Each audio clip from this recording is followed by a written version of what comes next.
Hello everyone, स्वागत है आप सभी का हमारे चैनल पर। तो जैसा कि आज का हमारा टॉपिक है ब्लड ग्रुप्स। ब्लड ग्रुप्स के बारे में जानना बहुत ही इम्पॉर्टेंट है। अगर हम ब्लड ट्रांसफ्यूज़न करते हैं, कोई इंसान अपना ब्लड एज अ डोनर किसी को दे रहा है या आप किसी का ब्लड ले रहे हैं एज अ रिसिपिएंट, तो उस समय हमें मैच करना पड़ता है कि दोनों का ब्लड ग्रुप सेम है या नहीं। अगर ये ब्लड ग्रुप्स सेम ना हो तो इससे काफ़ी परेशानियाँ आ सकती है। तो इसीलिए जो ब्लड दे रहा है डोनर या जो ब्लड ले रहा है रिसिपिएंट, दोनों के ब्लड ग्रुप्स मैच होने चाहिए, कंपैटिबल होने चाहिए। अगर दोनों के ब्लड ग्रुप इनकम्पैटिबल हो, मिसमैच हो जाए, तो इससे आरबीसी का डिस्ट्रक्शन हो जाएगा, आरबीसी डिस्ट्रॉय होना शुरू हो जाएंगे।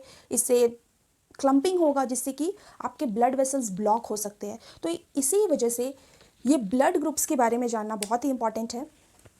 तो जो इंसान ब्लड दे रहा है दैट इज डोनर, और जो रिसीव कर रहा है दैट इज रिसिपिएंट। डोनर और रिसिपिएंट, अगर डोनर ए ब्लड ग्रुप का है तो रिसिपिएंट ए ब्लड ग्रुप का होना चाहिए। ए रिसिपिएंट ए ब्लड ग्रुप को ही एक्सेप्ट करेगा। अगर हम इसमें बी डाल दें तो इससे क्लम्पिंग ऑफ आरबीसी होने का खतरा रहता है। तो इन दोनों के ब्लड ग्रुप्स बेसिकली कॉम्पैटिबल होना चाहिए, मैच करना चाहिए। अगर ये मैच नहीं करता है तो ये बहुत ही सीरियस प्रॉब्लम हो सकता है। तो चलिए स्टार्ट करते हैं हमारा आज का टॉपिक, ब्लड ग्रुप्स। ये जो ब्लड ग्रुप्स होते हैं बेसिकली हम ABO ग्रुपिंग के बारे में ज़्यादातर पढ़ते हैं। ABO ग्रुपिंग, किसी का ब्लड A होता है, किसी का B ग्रुप और किसी का O एंड किसी का AB भी हो सकता है। तो बेसिकली 4 ब्लड ग्रुप्स होते हैं, 4 तरह के ब्लड ग्रुप्स ह्यूमंस में हो सकते हैं ABO ग्रुपिंग के हिसाब से। ये डिसाइड कैसे होता है कि किसका A ब्लड ग्रुप है, किसका B है, AB और O ब्लड ग्रुप कैसे डिसाइड कर सकते हैं हम? इसे देखने के लिए हमें आरबीसी को देखना पड़ता है। तो अगर किसी का ब्लड ग्रुप जानना है तो हर पर्सन के जो रेड ब्लड सेल्स होते हैं उसके ऊपर कुछ एंटीजेंस प्रेजेंट होते हैं। आरबीसी का जो सरफेस है, आरबीसी एक तरह के सेल है और इसके जो सेल मेम्ब्रेन यानी कि प्लाज्मा मेम्ब्रेन के ऊपर कुछ इस तरह के सरफेस एंटीजेंस प्रेजेंट होते हैं। ये एंटीजेंस बेसिकली कार्बोहाइड्रेट्स होते हैं। तो ये जो स्ट्रक्चर है, ये ग्लाइकोलिपिड्स या ग्लाइकोप्रोटीन्स, ये डिसाइड करते हैं पर्सन का ब्लड ग्रुप। तो अगर किसी पर्सन का जो सरफेस है आरबीसी का, उसमें ए एंटीजेंस अगर प्रेजेंट हो, अगर ए एंटीजेंस होंगे देन ये पर्सन का ब्लड ग्रुप हो गया ए। ये आरबीसी में ए एंटीजेंस है तो ये ए ब्लड ग्रुप का हो गया। अगर किसी पर्सन के आरबीसी में बी एंटीजेंस प्रेजेंट हो, suppose this is B antigen, तो अब हम कह सकते हैं कि ये जो पर्सन है, ये इसका ब्लड ग्रुप क्या है, बी। इसमें बी एंटीजेंस प्रेजेंट होंगे। अब एक ब्लड ग्रुप होता है जिसे हम कहते हैं ए बी ब्लड ग्रुप। तो अब इसमें क्या होगा, ऑब्वियसली इसमें ए एंटीजेंस तो होंगे ही, साथ ही साथ इसमें बी एंटीजेंस भी प्रेजेंट होंगे। देन पर्सन का जो ब्लड ग्रुप होगा वो बन जाएगा A B blood group. A B और ए बी, ये तो हमें समझ आ गया। अब एक और ब्लड ग्रुप होता है जिसे हम कहते हैं O blood group. O blood group जिसका होता है उसके सरफेस पे एंटीजेंस प्रेजेंट नहीं होते हैं, कोई भी एंटीजेंस नहीं होता है, तभी इसे हम ओ ब्लड ग्रुप कहते हैं, क्योंकि इसमें कोई एंटीजन नहीं, शून्य, जीरो। तो हमें पता चल गया कि हमारे शरीर में आरबीसीज में 2 एंटीजेंस होते हैं, ए या बी। ए है तो ए ब्लड ग्रुप, बी है तो बी, दोनों है तो ए बी और नहीं है तो ओ। ब्लड में, प्लाज्मा में एंटीबॉडीज प्रेजेंट होता है। ब्लड में आरबीसी है, ब्लड का कंटेंट क्या है, आरबीसी, प्लेटलेट्स, डब्ल्यूबीसी, और ये सभी प्लाज्मा में जो कि लिक्विड है उस पर डिजॉल्व है। तो हमारे ब्लड प्लाज्मा में एंटीबॉडीज प्रेजेंट होते हैं, एंटीबॉडीज। ये एंटीबॉडीज जो है ये वाई शेप्ड के मॉलिक्यूल्स होते हैं। ये वाई शेप्ड के जो मॉलिक्यूल्स है ये बेसिकली प्रोटीन के फॉर्म है, और ये एंटीबॉडीज इम्यून रिस्पॉन्स में काम करता है। अगर आपके शरीर में कोई बैक्टीरिया आ गया और वो बैक्टीरियल एंटीजेंस के खिलाफ क्या करेगा, फाइट करेगा। अगर कोई बैक्टीरिया आता है तो बैक्टीरिया के सरफेस पे जो एंटीजेंस होते हैं वो हमारी बॉडी से मैच नहीं करते हैं, तो क्या होगा कि हमारा जो सेल है उसे नॉन सेल्फ डिटेक्ट करेगा कि ये तो हमारी बॉडी का हिस्सा नहीं है, तो इसे ख़त्म करो। तो इसी तरह से हमारे शरीर में ये जो एंटीबॉडीज़, ये वाई शेप के मॉलिक्यूल प्रेजेंट होते हैं, ये भी दो तरह के होते हैं। एक होता है एंटीबॉडी ए और एक होता है एंटीबॉडी बी। तो अब देखिए, अगर कोई पर्सन जिसमें ए एंटीजन है, तो जो ए एंटीबॉडी होगी वो किसको जाके फाइट करती है? ए एंटीबॉडी ए एंटीजन को जाके क्या करेगी? नुकसान देगी, रिएक्शन होगा दोनों के बीच में बेसिकली। तो ए एंटीबॉडी जाती है ए एंटीजन के पास और दोनों एक दूसरे के साथ फाइट करना शुरू करते हैं। तो अब अगर किसी पर्सन का ए एंटीजन है, तो अगर उसमें ए एंटीबॉडी अगर प्रेजेंट हो तो डिस्ट्रक्शन होने लगेगा आरबीसी का, ये पॉसिबल नहीं है ऐसे। तो अगर किसी पर्सन के शरीर में ए एंटीजन है तो उसमें ए एंटीबॉडी बिल्कुल भी नहीं बन सकता, क्योंकि अगर सेम एंटीबॉडी होगी तो दोनों में फाइट होना शुरू हो जाएगा। तो जो पर्सन का ए ब्लड ग्रुप है, यानी उसमें ए एंटीजेंस होंगे पर एंटीबॉडी क्या होगा? बी, क्योंकि इसको हम एंटीबॉडी ए तो नहीं दे सकते ना, दोनों के बीच में रिएक्शन हो जाएगा। तो जिसके पास बी ब्लड ग्रुप है, बी एंटीजेंस है, उसके पास कौन सा ब्लड एंटीबॉडी होगा? एंटी ए एंटीबॉडी लेके घूम रहा है, तो बी ग्रुप के पास एंटीबॉडी ए होती है। और अब जो ए बी ब्लड ग्रुप है, इसमें कौन सी एंटीबॉडी प्रेजेंट होगी?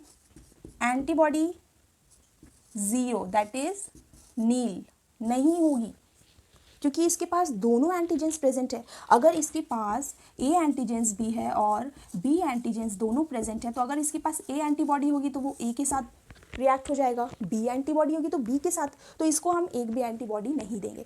तो जो पर्सन का ए बी ब्लड ग्रुप होता है उसमें कोई भी एंटीबॉडी ना तो एंटी ए होता है और ना ही एंटी बी होता है।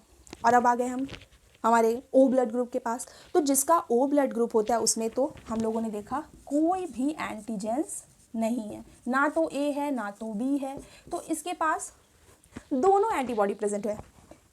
इसमें एंटी ए एंटीबॉडी भी है और एंटी बी एंटीबॉडी भी प्रेजेंट है, क्योंकि इसे कोई दिक्कत नहीं है, इसके पास तो कोई एंटीजेंस है नहीं, तो ये महान एंटी ए और एंटी बी दोनों एंटीबॉडी रखते हैं जिनका ओ ब्लड ग्रुप होता है। तो चलिए एक टेबल की मदद से समझ सकते हैं कि कितने ब्लड ग्रुप्स होते हैं, उनमें कौन से एंटीजेंस होते हैं, कौन सी एंटीबॉडी, और ऐसे पर्सन को कौन कौन ब्लड डोनेट कर सकता है।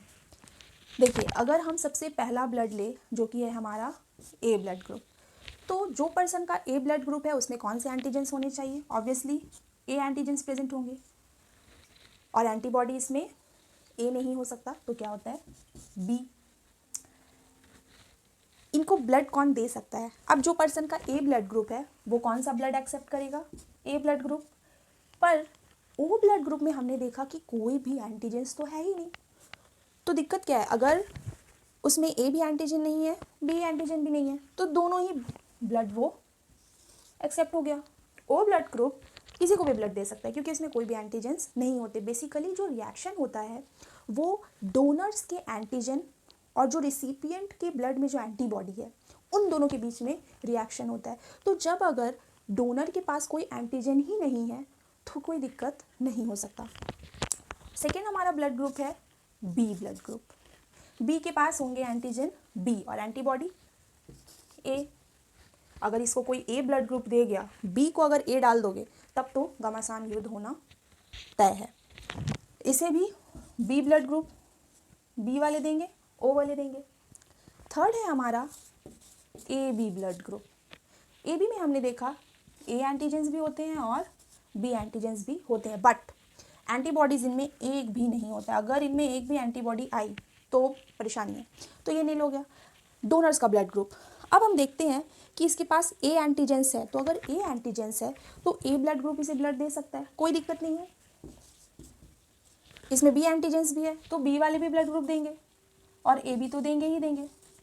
ए बी इन दोनों को नहीं दे सकते क्योंकि देखिए अगर ए बी इनको देंगे तो जो ए एंटीजन है उससे परेशानी हो जाएगी और ए वालों को बी से हो जाएगी, तो ये केस नहीं बन सकता। तो ए बी का क्या केस हो गया? ए एंटीजेंस भी है, बी भी है, हैंस इसे A blood group, B blood group और ए बी ब्लड ग्रुप ये तो दे ही सकता है। और लास्ट में जो हमारा ओ ब्लड ग्रुप है ये सभी को ब्लड देता है। Last O blood group. O blood group जिनमें होता है उनमें एक भी एंटीजन नहीं होता है, इसीलिए तो ये सभी को ब्लड दे पा रहे हैं ना। तो इनमें एंटीजेंस नहीं है और इनमें एंटीबॉडी तो दोनों प्रेजेंट है, एंटी ए एंटीबॉडी भी है और एंटी बी एंटीबॉडी, दोनों प्रेजेंट है, ए एंटीबॉडी भी और बी एंटीबॉडी। और इनको ब्लड दे कौन सकता है, इनके पास तो एंटीजन है नहीं, तो ए दे बी या ए बी, कोई भी ब्लड ग्रुप अगर इसको ब्लड देता है तो इसकी एंटीबॉडी इसके साथ परेशानी हो जाएगी, रिएक्शन हो जाएगा, तो इसको ब्लड सिर्फ ये स्वयं ओ ब्लड ग्रुप वाले को सिर्फ ओ ब्लड ग्रुप ही ब्लड डोनेट कर सकता है, अदरवाइज कोई भी नहीं कर सकता। तो इस हिसाब से अगर हम देखें तो यूनिवर्सल डोनर एक टर्म आता है, यूनिवर्सल डोनर, जो कि हर ब्लड ग्रुप को ब्लड दे सकते हैं। तो कौन है हमारा universal donor, O blood group, सबको देता फिर रहा है। तो ये जो हमारा ओ ग्रुप बनता है यूनिवर्सल डोनर, ये किसी को भी ब्लड दे सकते हैं। और यूनिवर्सल रिसिपिएंट, कौन ऐसा ब्लड ग्रुप है जो सबसे ब्लड ले सकता है, तो ये देखिए 4 तो ब्लड ग्रुप होते ही हैं, चारों से ये ब्लड एक्सेप्ट कर लेता है, इसे कोई भी दिक्कत नहीं है। तो हमारा यूनिवर्सल रेसिपिएंट कौन बन गया, ए बी, क्योंकि ये ब्लड ले सकता है, सभी से ले सकता है और दे सिर्फ अपने आप को ही रहेगा। A B blood group can give blood to only A B blood group person, वो सिर्फ खुद को ही दे सकते, ए बी किसी को भी नहीं दे सकता, ए बी सिर्फ ए बी को ही देगा, लेकिन ले सबसे सकता है। और ओ क्या है, दे सबको सकता है पर लेने में इसको भी दिक्कत आ जाती है। तो ये है बेसिकली हमारा एबीओ ब्लड ग्रुपिंग। तो ब्लड ग्रुप आइडेंटिफिकेशन करना ब्लड ट्रांसफ्यूज़न के पहले बहुत ही इंपॉर्टेंट होता है। अगर कोई डोनर अपना ब्लड किसी रिसिपिएंट को दे रहा है तो कोई भी ब्लड हम यूज़ नहीं कर सकते हैं। ब्लड ग्रुप जो है मैच होना बहुत ही ज़रूरी है, तो यानी कि ब्लड ग्रुप जो है वो कॉम्पैटिबल होना चाहिए, ये कॉम्पैटिबल होना बहुत ज़रूरी है। अगर ये इनकॉम्पैटिबल हो, मैच नहीं करता है, तो आरबीसी की क्लम्पिंग हो जाएगी, जिसके कारण ब्लड वेसल्स ब्लॉक हो जाएंगे, आरबीसी हमारा डिस्ट्रॉय होना शुरू हो जाएगा। एंड ये क्लम्पिंग को हम एग्लूटिनेशन भी बोलते हैं। तो हमने देखा एबीओ ग्रुपिंग। एबीओ ग्रुपिंग किस बेसिस पे डिसाइड होता है, हमारे ब्लड में 2 तरह के सब्सटेंसेस हो सकते हैं, एक है एंटीजेंस जो कि आरबीसी के सरफेस पे होता है और एक है एंटीबॉडी जो कि प्लाज्मा में प्रेजेंट होता है। एंटीजेंस जो है वो आरबीसी के सरफेस पे प्लाज्मा मेम्ब्रेन पे प्रेजेंट होते हैं। तो बेसिकली जो एंटीजेंस है ये 2 तरह के होते हैं, ए एंटीजन और बी एंटीजन। तो ये दोनों एंटीजेंस जो है ये आरबीसी के सरफेस पे प्रेजेंट है। एंटीजेंस बेसिकली कार्बोहाइड्रेट्स होते हैं। तो ये एंटीजेंस प्रेजेंट है या नहीं है, इस बेसिस पे हमने देखा 4 तरह के ब्लड ग्रुप्स, ए बी और ओ, जिसमें वाइस वर्सा एंटीजेंस प्रेजेंट है। अब ये जो हमारा ब्लड प्लाज्मा है इसमें प्रेजेंट होते हैं एंटीबॉडीज़। एंटीबॉडीज़ एंटीजेंस के साथ रिएक्ट करते हैं, तो जिसमें ए एंटीबॉडी ए एंटीजन से रिएक्ट करता है और बी एंटीबॉडी बी एंटीजन से रिएक्ट करता है। तो इस हिसाब से हमने देखा कि ए ब्लड ग्रुप वाले के पास बी एंटीबॉडी है, बी के पास ए एंटीबॉडी है और ओ के पास दोनों तरह की एंटीबॉडीज़ प्रेजेंट। तो इस तरह से एंटीबॉडीज़ जो है डिस्ट्रीब्यूटेड होते हैं डिफरेंट ब्लड ग्रुप्स में। ये टेबल से हम बहुत अच्छे से समझ सकते हैं कि किन में कौन से एंटीजेंस प्रेजेंट है और कौन से एंटीबॉडीज़ प्रेजेंट होते हैं। और साथ ही साथ यहाँ पे डोनर का भी ब्लड ग्रुप दिया हुआ है। तो हमने देखा कि ओ के पास कोई भी एंटीजन नहीं है, तो इसीलिए जो हमारा ओ बन जाता है यूनिवर्सल डोनर, और ये सिर्फ ब्लड ओ से ही ले सकते हैं और किसी ग्रुप से नहीं ले सकते हैं। और जो ए बी ब्लड ग्रुप हमने देखा इसमें तो दोनों ही एंटीजेंस है, तो ये सबके ब्लड ग्रुप से ब्लड रिसीव कर सकता है, तो ये हो जाता है यूनिवर्सल रिसिपिएंट। ये जो एबीओ ब्लड ग्रुपिंग सिस्टम है, अगर ये देखा जाए तो ये मेंडल के लॉ के हिसाब से पेरेंट्स टू ऑफस्प्रिंग इनहेरिट होती है, ट्रांसफ़र होती रहती है। तो हमने एबीओ ब्लड ग्रुपिंग के बारे में जान लिया, पर A blood group B blood group ये तो होता ही है, बट पॉजिटिव निगेटिव भी तो होता है, ए पॉजिटिव ए निगेटिव। तो इसको लेके देखिए एक और ग्रुपिंग हमें समझना पड़ेगा जिसको बोलते हैं आरएच ग्रुपिंग। एक है एबीओ ग्रुपिंग जिसमें हमने ए बी का सारा समझ लिया। आरएच ग्रुपिंग, आरएच भी एक एंटीजन है। किसी पर्सन के आरबीसी में ए बी एंटीजन्स तो हो ही सकते, साथ ही एक तरह का एंटीजन होता है दैट इज आरएच एंटीजन। ये आरएच एंटीजन अगर किसी के आरबीसी पे प्रेजेंट होते हैं तो वो बन गया पॉजिटिव, और नहीं है तो बन गया निगेटिव। तो अगर ये आरएच एंटीजन प्रेजेंट होंगे तो वो जो पर्सन होगा वो बन जाएगा आरएच पॉजिटिव, और अगर एब्सेंट हो आरएच एंटीजन तब वो पर्सन बन जाएगा आरएच नेगेटिव। तो इस तरह से हम पॉजिटिव और नेगेटिव को समझ सकते हैं। ये जो आरएच ग्रुपिंग है इसका नाम आरएच क्यों पड़ा, क्योंकि एक बंदर है मंकी जिसका नाम होता है रीसस। तो ये रीसस मंकी में भी ये सिमिलर एंटीजेंस होते हैं, तो हेंस ये RH यहाँ पे हमने दे दिया, तो इसका नाम पड़ गया RH ग्रुपिंग। तो RH एंटीजन प्रेजेंट है तो पॉजिटिव, नहीं है तो निगेटिव। तो अगर कोई पर्सन A ब्लड ग्रुप है और उसमें A एंटीजेंस होंगे और A के साथ उसमें अगर RH एंटीजन भी प्रेजेंट है, then the person should be A positive, और अगर ये नहीं है तो बन गया वो A नेगेटिव। तो बेसिकली ये होता है। तो अभी हमने देखा RH एंटीजन अगर किसी में प्रेजेंट है तो पॉजिटिव, अदरवाइज निगेटिव। तो उस हिसाब से कोई पर्सन का जो ब्लड ग्रुप है वो या तो A पॉजिटिव हो सकता है या A निगेटिव हो सकता है।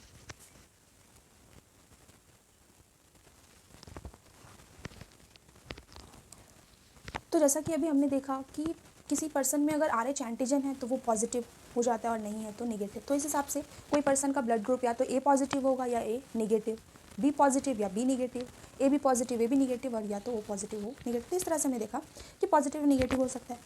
तो अब हम देखते हैं कि कौन कौन डोनर्स ब्लड दे सकते हैं। तो अगर मान लीजिए किसी पर्सन का ब्लड ग्रुप A पॉजिटिव है, तो ये जो पॉजिटिव पर्सन है ये ब्लड ग्रुप निगेटिव को नहीं दे सकता, क्योंकि देखिए इनमें है एंटीजेंस प्रेजेंट और इनमें एंटीबॉडी होगी, तो ये दिक्कत हो जाएगा। तो A पॉजिटिव जो पर्सन है वो ब्लड दे सकता है सिर्फ और सिर्फ A पॉजिटिव को, AB को भी दे देगा, कोई दिक्कत नहीं है। B positive similar B positive को देगा और AB पॉजिटिव, ये नेगेटिव्स को नहीं दे सकते ब्लड। AB पॉजिटिव, देखिए पॉजिटिव ऑलवेज पॉजिटिव को ही ब्लड देता है, तो चूँकि ये AB पॉजिटिव है तो ये AB निगेटिव को भी ब्लड नहीं दे सकता, ये सिर्फ और सिर्फ AB पॉजिटिव को ब्लड देगा। O पॉजिटिव है तो O पॉजिटिव भी देखिए किसी भी निगेटिव को ब्लड नहीं देगी।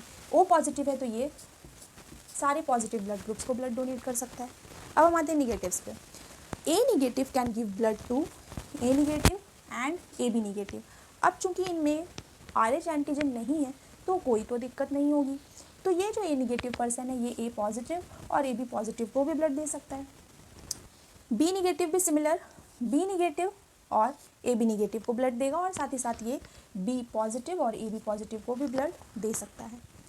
AB निगेटिव का एक और अच्छा बात है कि ये निगेटिव को भी दे दिया भाई और AB पॉजिटिव को भी दे देगा, कोई दिक्कत नहीं है।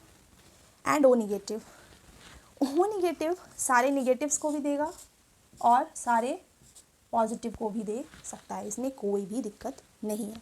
तो चलिए इस हिसाब से अगर हम देखें तो सभी ब्लड ग्रुप्स के बारे में जान सकते हैं कि कौन किस को ब्लड ग्रुप दे सकता है और किससे ले सकता है। अब जो पर्सन का ब्लड है A पॉजिटिव, ये किसको किसको ब्लड दे सकता है, हमने देखा A पॉजिटिव सिर्फ A पॉजिटिव वाले को और AB पॉजिटिव, तो ये सिर्फ और सिर्फ A पॉजिटिव और AB पॉजिटिव को blood donate blood to A positive and AB positive. और देखिए रिसीव A पॉजिटिव, देखिए किससे किससे रिसीव कर रहा है, A पॉजिटिव से O पॉजिटिव, A निगेटिव और O निगेटिव, यानी ये 4 लोगों से ब्लड ले सकता है, A positive, A negative, O positive और O निगेटिव, ये 4 लोगों से ब्लड ले सकता है। अब आते हैं B पॉजिटिव, तो जिनका B पॉजिटिव होता है वो किनको किनको दे सकते हैं, सिर्फ 2 लोगों को, B पॉजिटिव को और AB पॉजिटिव, इन दोनों को ये ब्लड दे सकते हैं। और ले किन किन से सकते हैं, देखिए B पॉजिटिव जिनका है ये B positive O positive, B negative O negative, तो ये ब्लड लेंगे B negative, B positive, O positive और O निगेटिव, ये हो गया। अब जिनका AB पॉजिटिव है वो सिर्फ और सिर्फ AB पॉजिटिव को ही ब्लड देंगे, निगेटिव्स को नहीं दे सकते। बट ये जो AB पॉजिटिव का पर्सन है, देख सकते हैं आप, ये सारे ब्लड ग्रुप से ब्लड ले लेगा। AB positive can take blood from A positive, A negative, O positive, O negative, AB positive, AB negative, B positive, B negative, ये सभी से ब्लड ले रहा है। तो अगर हम यूनिवर्सल रिसिपिएंट की बात करें तो AB पॉजिटिव या AB निगेटिव, दोनों में से जीत कौन रहा है, AB पॉजिटिव। AB पॉजिटिव जो है वो सभी से ब्लड ले सकता है। तो अगर यूनिवर्सल रिसिपिएंट में AB पॉजिटिव और नेगेटिव हो तो हम किसके पास जाएंगे, AB पॉजिटिव, ये है यूनिवर्सल रिसिपिएंट, ये सबसे ब्लड ले सकता है। देन O पॉजिटिव जो है वो सारे पॉजिटिव ब्लड ग्रुप वालों को ब्लड दे सकता है, A positive, B positive, AB positive और O पॉजिटिव। ले किस से सकता है, तो O पॉजिटिव सिर्फ किससे ब्लड लेगा, या तो O पॉजिटिव से या फिर O नेगेटिव से। अब आते हैं ए निगेटिव। ए निगेटिव जो पर्सन है वो ए negative, B negative, A positive और ए बी पॉजिटिव को ब्लड दे सकता है। तो ये ए पॉजिटिव वाले ए निगेटिव वाले ए निगेटिव को, A B negative, A positive और ए बी पॉजिटिव को ब्लड दे सकते हैं। और ले किन से सकते हैं? अब देखिए जिनका ए निगेटिव है वो सिर्फ ए निगेटिव या ओ निगेटिव से ही ब्लड ले सकते हैं। ए निगेटिव या ओ निगेटिव। बी निगेटिव में भी सिमिलर होगा, बी निगेटिव को ब्लड देगा, ए बी निगेटिव को, बी पॉजिटिव को और ए बी पॉजिटिव को। And they can take blood from B negative and only O negative. That's it. अब देखिए ए बी निगेटिव, जो पर्सन का ए बी निगेटिव है वो ब्लड सिर्फ देगा ए बी निगेटिव को और ए बी पॉजिटिव को। तो ये देता है ब्लड ए बी निगेटिव को और ए बी पॉजिटिव को। और ले किन से सकता है? तो अगर हम ए बी निगेटिव को देखें तो ये सिर्फ सारे निगेटिव ब्लड ग्रुप से अपना ब्लड लेगा, A negative, B negative, A B negative and O negative. That's it. अब देखिए लास्ट हमारा बचता है ओ निगेटिव। ये जो है सभी को ब्लड डोनेट कर सकता है। तो अब देखिए हमारा यूनिवर्सल डोनर कौन बन गया? ओ निगेटिव, क्योंकि ये सभी को ब्लड दे सकता है। अगर ओ पॉजिटिव को देखा जाए तो ओ पॉजिटिव सिर्फ 4 लोगों को ही दे रहा है, बट ओ निगेटिव ऐसा है जो कि सभी को ब्लड दे सकता है। तो हमारा यूनिवर्सल डोनर बन गया कौन? डोनर है universal O negative. O positive भी नहीं हो सकता, ये है ओ नेगेटिव। तो ये सभी को, सबको ब्लड दे सकता है, ऑल ब्लड ग्रुप्स को ये ब्लड दे सकता है। और लेने का अगर बात किया जाए तो ये जो ओ निगेटिव है ये सिर्फ ओ निगेटिव से ही ब्लड लेगा। तो ओ निगेटिव एकमात्र ऐसा ब्लड ग्रुप है जो सिर्फ अपने सिमिलर ब्लड ग्रुप से ही ले रहा है और किसी से ये ब्लड नहीं। इवन ओ पॉजिटिव भी ओ निगेटिव को ब्लड नहीं दे सकता। तो इस तरह से हम एक चार्ट से ये समझ सकते हैं कि कौन किसको ब्लड दे सकता है और कौन किससे ब्लड ले सकता है। लास्ट हमने देखा एक और तरह की blood grouping, RH blood grouping. इससे हमें पॉजिटिव निगेटिव का पता चलता है। तो जिनमें RH एंटीजन प्रेजेंट होते हैं, ये भी एक तरह का प्रोटीन है। ये रेसिस मंकी से चूंकि सिमिलर है इसीलिए इसका नाम RH है। प्रेजेंट है RH एंटीजन तो पॉजिटिव और नहीं है तो नेगेटिव। तो ये जो RH पॉजिटिव ब्लड ग्रुप है, अगर ये पर्सन किसी निगेटिव को अगर ब्लड दे दे, कोई भी पॉजिटिव अगर निगेटिव को, तो क्या होता है? पॉजिटिव वाले के पास तो है एंटीजन्स और नेगेटिव के पास एंटीजन नहीं है। तो अगर पॉजिटिव वाला नेगेटिव को ब्लड दे दे तो नेगेटिव ब्लड ग्रुप वाला पर्सन एंटीबॉडीज़ बनाना शुरू कर देता है। पॉजिटिव है तो इसके एंटीजन के खिलाफ एंटीबॉडी बनना शुरू। तो जब कोई पहली बार ब्लड ट्रांसफ्यूज़ कर रहा है तो उस समय वो क्या करेगा? एंटीबॉडी उस एंटीजन के अगेंस्ट बना लेगा।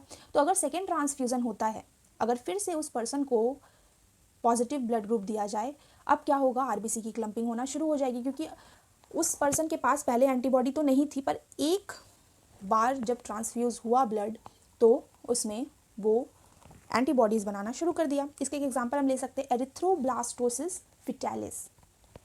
इसमें क्या है? कोई मदर अगर फर्स्ट टाइम वो प्रेग्नेंट होती हैं तो सपोज मदर अगर नेगेटिव है और फीटस बन जाए पॉजिटिव तो प्रॉब्लम तो होगी। तो फर्स्ट टाइम प्रॉब्लम नहीं होती क्योंकि कहीं ना कहीं बेबी जो है मदर वोम में है, प्लासेंटा के अंदर है, तो कोई दिक्कत नहीं है। लेकिन जैसे ही फर्स्ट चाइल्ड की डिलीवरी होती है तो कहीं ना कहीं जो पॉजिटिव ब्लड ग्रुप था फीटस का वो मदर से कांटेक्ट में आ जाता है। कहीं ना कहीं थोड़ा बहुत ब्लड जो है वो मदर के कांटेक्ट में आ गया, तो जिसके कारण मदर में एंटीबॉडी का बनना शुरू। तो अब जब वो सेकेंड टाइम प्रेग्नेंट होती हैं तब क्या दिक्कत आएगी कि अगर उस समय बेबी जो है फीटस पॉजिटिव हो तो मदर के पास एंटीबॉडी है। तो ये जो ब्लड है मदर का ब्लड, इसमें है एंटीबॉडी और जो पॉजिटिव फीटस है उसमें है एंटीजेंस। तो दोनों में प्रॉब्लम होना शुरू हो जाए, दोनों में रिएक्शन होता है। तो वो मदर जो है वो कहीं ना कहीं फीटस के RBC को डिस्ट्रॉय करना शुरू कर देती है। तो इससे फीटस या तो खत्म हो जाएगा या अगर बॉर्न भी हुआ तो उसे एनीमिया या जॉन्डिस, बहुत सारी बीमारियां हो सकती है। तो यही जो फेनोमेना इसको बोलते हैं एरिथ्रोब्लास्टोसिस फिटालिस। इसको ठीक करने के लिए क्या कर सकते हैं कि जैसे ही फर्स्ट चाइल्ड की डिलीवरी हो जाए उसके बाद हम क्या करेंगे, उसे एंटी-RH एंटीबॉडी दे देंगे कि सेकेंड टाइम दिक्कत ना हो। और ये डॉक्टर जो है ये मेडिकेशंस देते रहते हैं जिससे कि कोई दिक्कत ना आए। तो हम देख सकते हैं कि ब्लड ग्रुप क्यों इंपॉर्टेंट है। तो ब्लड ट्रांसफ्यूज़न में तो हमने देखा इसका बहुत बड़ा रोल है। अदरवाइज ब्लड रिलेटेड डिजीज़, कोई सर्जरी करनी है, कोई ऑपरेशन है, फॉरेंसिक स्टडी में, पैटर्निटी टेस्ट में और एंथ्रोपोलॉजिकल स्टडीज। तो बहुत सारे एस्पेक्ट्स है जहाँ पे ब्लड ग्रुप की स्टडी को करना बहुत ही ज़्यादा इंपॉर्टेंट है। तो यही था हमारा आज का टॉपिक, ब्लड ग्रुप्स। तो अगर आपको मेरा ये वीडियो पसंद आया हो, समझने में आसानी हुई हो, तो मेरी वीडियो को लाइक ज़रूर कीजिएगा, चैनल को सब्सक्राइब कीजिएगा और हाँ, कमेंट्स में भी ज़रूर बताइएगा, अपने दोस्तों के साथ शेयर कीजिए। Thank you so much everyone.